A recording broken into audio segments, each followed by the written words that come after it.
Tuluyan ang inamin ni Coach Tim Cone na magiging mabigat na laban ang kinakaharap ng Ginebra sa Northport sa semifinals ng kasalukuyang ginaganap na PBA Commissioner's Cup. Hindi rin ito ikinaila ang panghihinayang sa pagkawala ni Kai Sotto sa hanay ng Gilas na sasabak sa qualifiers at sa FIBA Asia Cup. Pinasabog na rin niya na malaking hamon ang kakaharapin ng Gilas sa pagharap sa New Zealand sa sarili nitong baluarte. Tutukan po natin ang lahat ng yan. Pero bago yan, pakisubscribe, like and share na lang muna para pareho tayong updated. Sa panayam ng media, tinura ni Coach Tim Cone ang isa sa mga posibleng problema nila sakaling magharap na ang Ginebra at Northport sa semifinals ng PBA Commissioner's Cup. Bukod dyan, aminado rin siya na magiging mabigat ang nasabing laban. Narito ang kanyang pahayag. Tutukan natin si Coach Tim sa report ni Ruben Terrado sa spin. Tinalo kami ng Northport sa eliminations. Halos talunin nila ang lahat sa eliminations, di ba? Hindi lang kami, mahusay sila. Sinabi ko na ito dati pa nung huli namin silang makaharap. Halata naman na si Arvin, MVP level ang laruan niya at nangunguna siya sa pagka-MVP. Si Monson ganun din, MVP level din ang laruan niya. Silang dalawa talagang nagdadala at nakakakuha pa sila ng kontribusyon sa mga kasama nila. Si Jack tama-tama din ang pandagdag sa kanila, di ba? Pinunan niya talaga yung role ng big man na kailangan nila. Magiging mahirap to. Totoo naman yung mga sinasabi ni Coach Tim, di ba? Si Arvin Tolentino, si Monson, grabe ang contribution nilang dalawa. Tapos yung mga kasama nila, naaasahan din nila. So ito yung mga tinitingnan ngayon ni Coach Tim Cone na posibleng magbigay ng malaking problema sa kanila sa semis sa sandaling magharap na sila doon. Of course, malaking factor yung kasanayan ng Ginebra sa gipit na bakbakan. Plus may Brownlee sila na pumuputok talaga sa oras na kailangan niyang pumutok sa laban. Pero iba yung gutom ng Northport ngayon eh. Parang lahat ng nakaharang sa kanilang dadaanan ngayon. Gusto nilang lapain kagad para makatuntong sa finals ng mas mabilis, hindi ba? Ang taas ng moral nila ngayon eh, kumpara nung dati. Ngayon, grabe yung tigas nila. Patunay ang pagkatalo ng Ginebra sa elimination.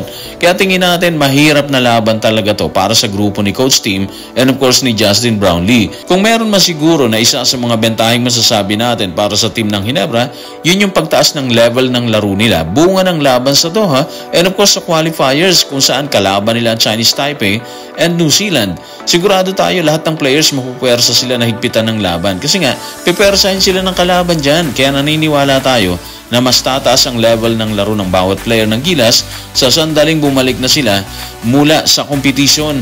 Kung paniwala si Coach Tim na mahirap na laban na naghihintay sa Ginebra sa semis, hindi naman ito napigilan ng sariling ibulalas ang panghihinayang sa pagkakataon na hindi nila makakasama si Kai Sotto sa bakbakan ng Gilas sa qualifiers. Kasabay niyan, tila inamin itong mas magandang preparation nila kumpara sa mga naunang laban ng pambansang koponan.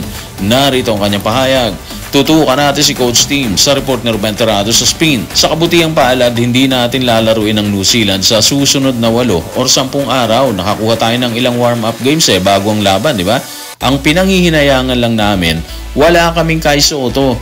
Malaking kawalan si Kai lalo na sa paraan ng paglalaro namin sa aming sistema.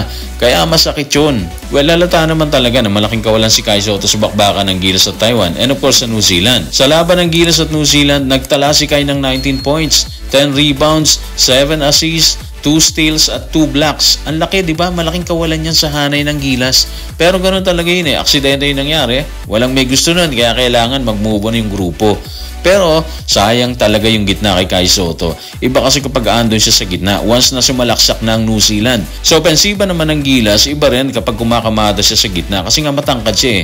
Anyway, yung preparation nila medyo iba sa dati. Parang mas mabigat ngayon ang preparation nila. May Doha silang pupuntahan bukod sa training na ginagawa nila dito sa Inspire Sports Academy. Yun yung warm-up na sinasabi ni Coach Tim Cone. Kung maalala nyo, ganyan din ang ginawa nila nung naghahangad tayo ng pwesto sa Olympics. May friendly games din silang dinaanan, di ba? Turkey at Poland ata yun, hindi tayo nagkakamali. Ang resulta, mas naging matigas ang Gilas doon. Kaya nung nakaharap na nila ang Latvia, iba na ang galaw ng Gilas. Mas tumigas na sila doon. Panalo tayo sa Latvia na akala ng marami sa atin, hindi kakayanin. Kasi nga sobrang lakas nila eh. Pang-anim ata sila nung time na sa world ranking. So posible kahit nasa baluarte pa sila ng kalaban. Habang aminadong malaking kawalan si Kai Sotto sa hanay ng Gilas Pilipinas, naniniwala rin si Coach Tim na handang protektahan ng New Zealand ang kanilang home court sa oras ng bakbakan. Kaya para sa kanya, malaking hamon ang haharapin ng koponan. Sa huli, inamin niya na magandang preparation ng laban sa New Zealand para sa nalalapit na Asia Cup. Narito ang kanyang pasabog. Tutukan natin si Coach Tim sa report ni Ruben Terrado sa spin. May oras tayo at maghahanda tayo. Maglalaro ang New Zealand sa kanilang baluarte, di ba?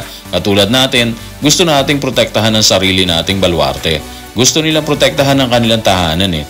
Magiging isang malaking hamon to para sa amin. Malaki rin to para sa paghahanda namin patungo sa FIBA Asia Cup kalaunan. So eto na tayo, malapit na sila talaga, di ba? At ramdam na ramdam ni Coach Tim ang init ng laban or ang magiging init ng laban ng Gilas at New Zealand. Tingin natin nakapokus na si CTC sa Asia Cup na gaganapin sa August pero hindi niya binabaliwala ang usapin ng baluarte.